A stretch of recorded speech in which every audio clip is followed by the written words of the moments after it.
उपराष्ट्रपति जगदीप धनखड़ ने अपने एक नए संबोधन में कहा है कि संविधान के बारे में कोई संदेह नहीं होना चाहिए।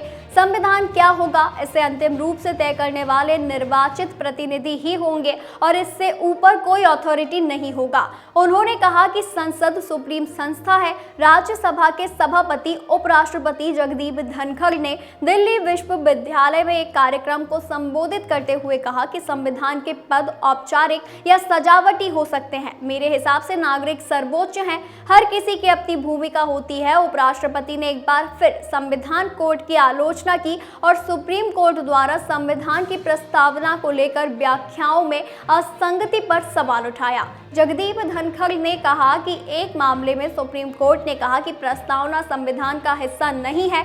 बता दें कि दूसरे मामले में उसने कहा कि यह संविधान का हिस्सा है।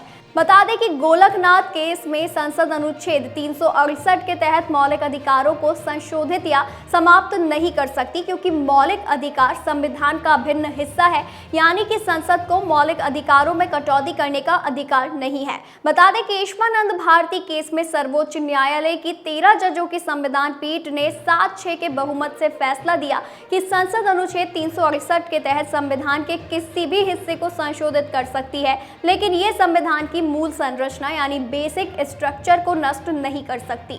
मूल संरचना में संविधान की सर्वोच्चता, लोकतंत्र, धर्मनिरपेक्षता, संघीय ढांचा, शक्ति पृथक्करण, न्यायिक समीक्षा और मौलिक अधिकारों का सार शामिल है। उपराष्ट्रपति ने देश में आपातकाल का जिक्र करते हुए उपराष्ट्रपति ने कहा कि 25 जून 1975 हमारे लोकतंत्र का काला दिवस था। इस दिन देश की सर्वोच्च अदालत ने 9 उच्च न्यायालयों की सलाह की अवहेलना की थी।